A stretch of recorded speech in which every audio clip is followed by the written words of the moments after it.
Hello दोस्तों, मैं पिंटू यादव आपके अपने चैनल ऑनलाइन क्लासेस में आप सभी का स्वागत करता हूं। दोस्तों, जैसा कि आप जानते हैं, हम लोग एक सीरीज में डेली 5 के क्वेश्चनों करते हैं जो मैथ में इंपॉर्टेंट होते हैं, जो पेपर की दृष्टि से आए हुए होते हैं। तो दोस्तों, आज हम लोग सीरीज का तीसरा दिन लेकर आए हुए हैं। डे 3 है railway NTPC group D SSC GD। इस सीरीज को कंप्लीट कर देखिए दोस्तों। इस सीरीज को कंप्लीट होने के बाद आपको ऐसा कोई भी क्वेश्चन नहीं होगा जो पेपर में आपको तंग करते होंगे। तो दोस्तों, चलते हैं आज के शो में। हम लोग देखते हैं 15 मिनट में क्या है। दोस्तों, 15 मिनट मैथमेटिक्स शो। आप जानते हैं कि 15 मिनट हम लोग मैथ के वही 5 क्वेश्चन करते हैं जो पेपर की दृष्टि से एग्जाम में आने के समय। पहले क्वेश्चन की तरफ चलते हैं। एक दुकानदार एक वस्तु का मूल्य X रुपये अंकित करता है। उस पर 40% की छूट प्रदान करने के बाद 70% वैट लगाकर 255 रुपये में बेचता है। यानी दोस्तों, पहले तो दुकानदार 40% की छूट देता है और इसके बाद उसने 70% वैट वैल्यू एडेड टैक्स मतलब उस पर टैक्स भी लेता है और उसे 255 में बेचता है। तो एक्स का मान ज्ञात करना है। क्या ज्ञात करना है दोस्तों? एक्स का मान ज्ञात करना है। दोस्तों, चलते हैं 40% छूट। 40% की वैल्यू आप जानते हैं दोस्तों, 20% की 1/5 होती है, तो 40% की 2/5, यानी कि 40% की छूट देता है। यानी 5 की वस्तु को 2 वस्तु छूट दे देता है। 5 यूनिट में 2 यूनिट छूट, 3 यूनिट में बेचता है। मार्क प्राइस उसका छूट कहाँ दोस्तों होगी? छूट हमारे हमेशा मार्क प्राइस पे होगी। 5 का छूट है, 5 की वस्तु है, 2 छूट देगा, तो सेलिंग कितने में करेगा? 3 में करेगा। इसके बाद क्या होता है? ये SP1 है, इतना में वो बेचने का दावा करता है। अगली बार वो कह रहा है कि 70% वैट लगाकर उसे 255 में बेचता है। यानी वस्तु की कीमत 3 आई थी, लेकिन 70% वैट लेगा, मतलब उस पर टैक्स भी अभी वो जोड़ने वाला होगा। जब टैक्स भी उसमें जोड़ने वाला होगा दोस्तों, तो SP1 हमारा मूल्य क्रय विक्रय मूल्य तो हुआ नहीं। अभी दूसरा विक्रय मूल्य SP2 होगा। कब? जब टैक्स एडेड होगा तब। 70% की वैल्यू आप जानते हैं 7/10, यानी 10 की वस्तु अगर है तो 7 के उस पर टैक्स लगा के 17 में देगा। कितने में देगा? 17 में देगा दोस्तों। 10 की वस्तु है, 7 रुपये टैक्स लगाएगा, 17 में देगा। तो यदि इन सबका रेशियो निकाला जाए तो ध्यान दीजिए रेशियो क्या आएगा दोस्तों। अब आप रेशियो निकालना जानते हैं।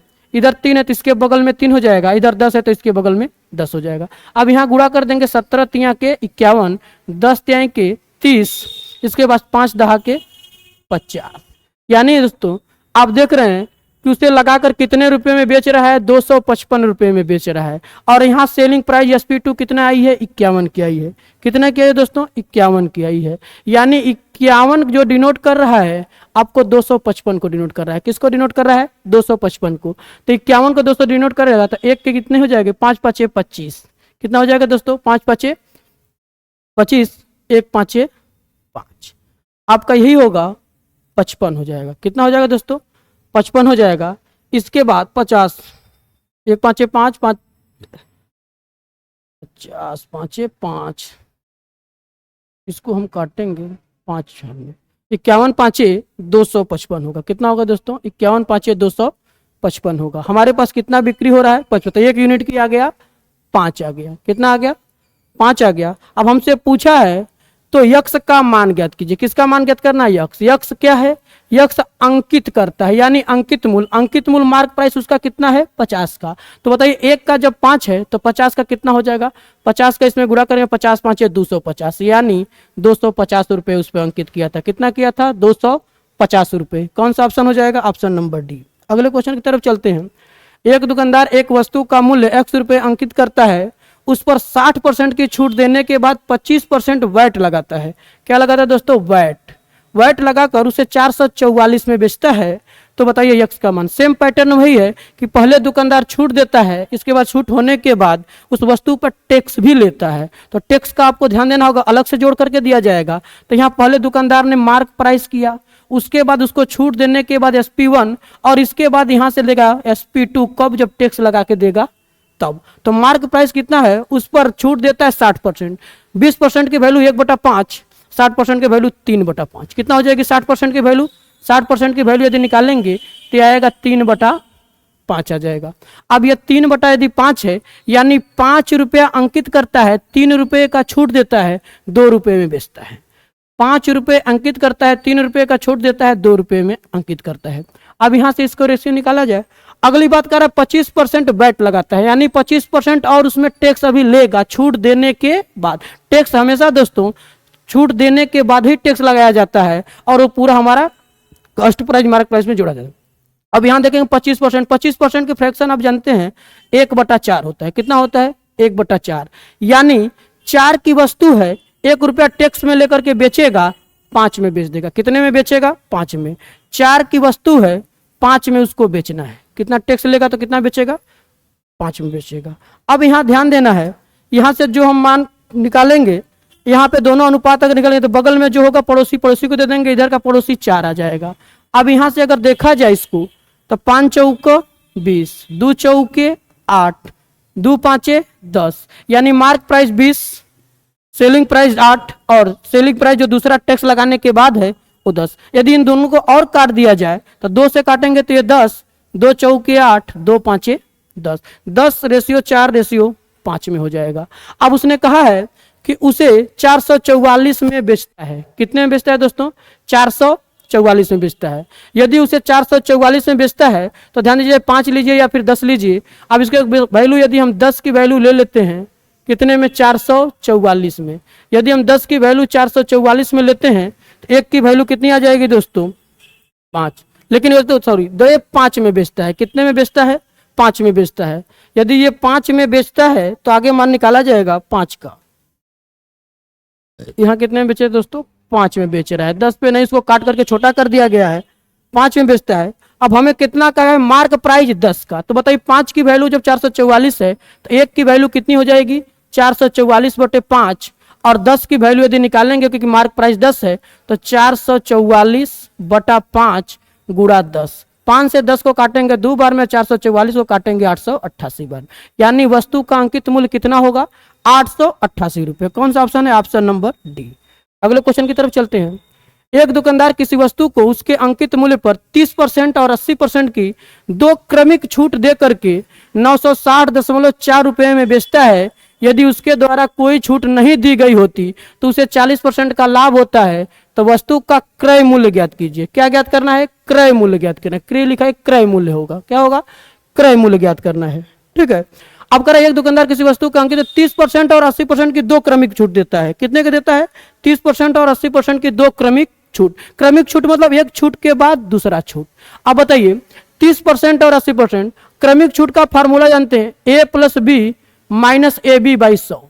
क्रमिक सूत्र का ये फार्मूला है दोस्तों, डायरेक्ट इस पे निकल जाएगा, A+B - AB/। अब यहां से देखेंगे, यहां से 30%, 30 प्लस के 80 प्लस माइनस के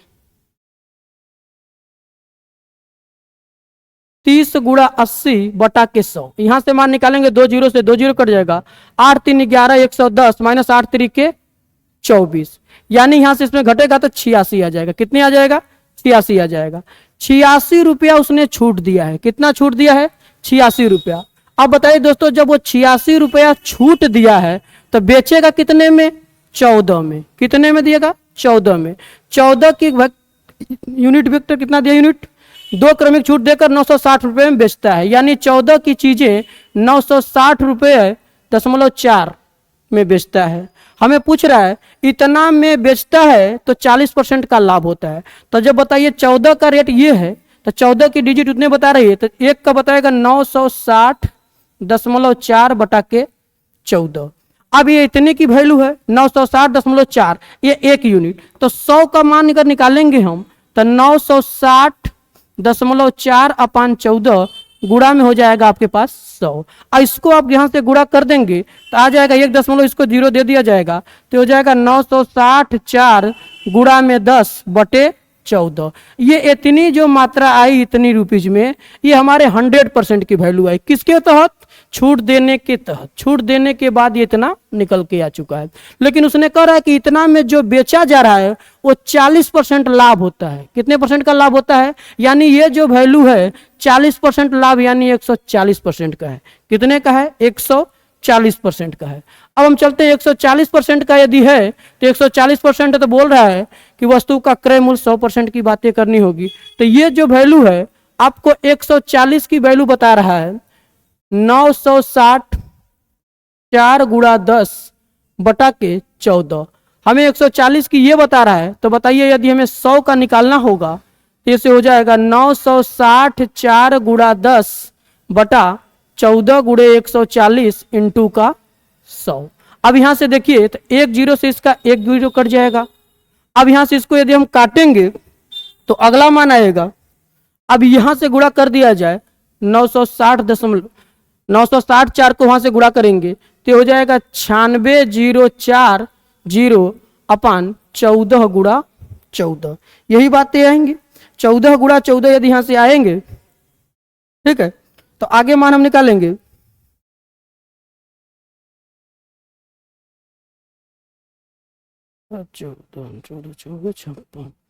चौदह से काट देंगे दोस्तों। यदि हम इसको 14 से काटेंगे, ये 14 की वैल्यू 960 तो एक की वैल्यू 100।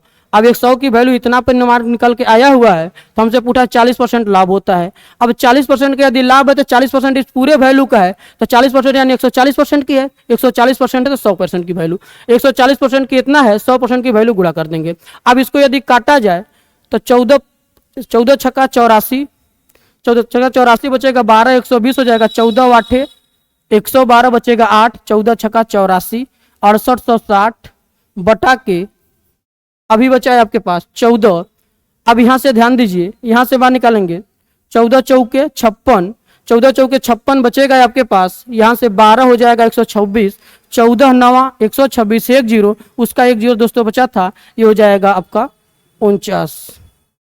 14 चौके 56, 12 14 9 126, इसके बाद 49 कुछ रुपया। 49 ऑप्शन कहाँ दिया दोस्तों? Option number B. 4900 रुपये हो जाएगा कितना, उसका कीमत हो जाएगा। अगले क्वेश्चन की तरफ चलते हैं। एक वस्तु 20% तथा 30% की दो क्रमिक छूट से 560 रुपये में बेची जाती है, तो वस्तु छूट रुपये में ज्ञात कीजिए। वस्तु की छूट कितनी है दोस्तों? ध्यान दीजिएगा, पूछा है वस्तु का छूट कितना है। अब ध्यान दीजिए 20% तथा 30% की दो क्रमिक छूट से 560 रुपये में बेची जाती है, यानी 20% और 30% का क्रमिक छूट निकालेंगे तो ध्यान दीजिए क्रमिक छूट कितना हो जाएगा, A plus B minus A B by 100। यहां से हो जाएगा 20 प्लस 30 माइनस 20 गुणे 30 बटा के 100। अब यहां से 2 जीरो से 2 जीरो कट जाएगा। 30 20 50 में से 3 गुना के 6 घटेगा, तो 50 से 6 घटेगा यानी 44%। कितने परसेंट का छूट है दोस्तों? 44% का। लेकिन जब 44% का छूट है तो बताइए वस्तु कितने में बेची जाएगी? 56% में। कितने परसेंट में बेची जाएगी दोस्तों? 56%। अब ये 56% की वैल्यू दे रहा है 56 यूनिट, आपके पास बता रहा है 560 रुपये। कितना बता रहा है? 560 रुपये। 56 यूनिट की वैल्यू आपसे बता रहा है 560, तो बताइए एक यूनिट की कितनी आएगी? एक यूनिट की आएगी 10 रुपये। 10 कितनी यूनिट आएगी? 10। अब एक का बात आया 10 का, हमसे पूछा है कितना छूट दिया जाएगा। छूट कितने परसेंट है? 44। छूट यदि 44 है, एक का 10 है, तो 44 का कितना हो जाएगा दोस्तों? 10 गुणा 44 यानी 440। कितने रुपए का छूट दिया गया वस्तु पे? 440। कौन सा ऑप्शन हो जाएगा? ऑप्शन नंबर ए हो जाएगा। अगले तरफ चलते हैं। अगला नेक्स्ट क्वेश्चन है, ये आपके लिए होमवर्क होगा जो आप अपने कमेंट बॉक्स में आंसर देंगे। बताया है एक वस्तु 20% तथा 10% की क्रमिक छूट देने के बाद 1440 रुपये में बेची जाती है। यदि छूट न दी गई होती तो लाभ 25% होता है, तो वस्तु का क्रय मूल्य ज्ञात करना है। आपको ध्यान देना है कि यदि छूट नहीं देता है तो 25% का लाभ होता है, तो आपको बताना है वस्तु। अब यहाँ 1440 जो है दोस्तों, उसमें दो क्रमिक छूट देने के बाद वो विक्रय मूल्य है। यदि छूट नहीं देता तो उसमें 25% का लाभ था, तो उस वस्तु का क्रय मूल्य कितना था, ये बात को कमेंट बॉक्स में ध्यान से बताना है दोस्तों। तो ठीक है दोस्तों, मिलेंगे फिर हम लोग अगले वीडियो में। आप इस क्वेश्चन को बताएंगे कमेंट बॉक्स में कैसा लगा, और अगला टॉपिक आपका किस प्रकार का हो इसको कमेंट बॉक्स में जरूर बताएं, और इसका आंसर भी आप बताएंगे। चलो थैंक यू। लाइक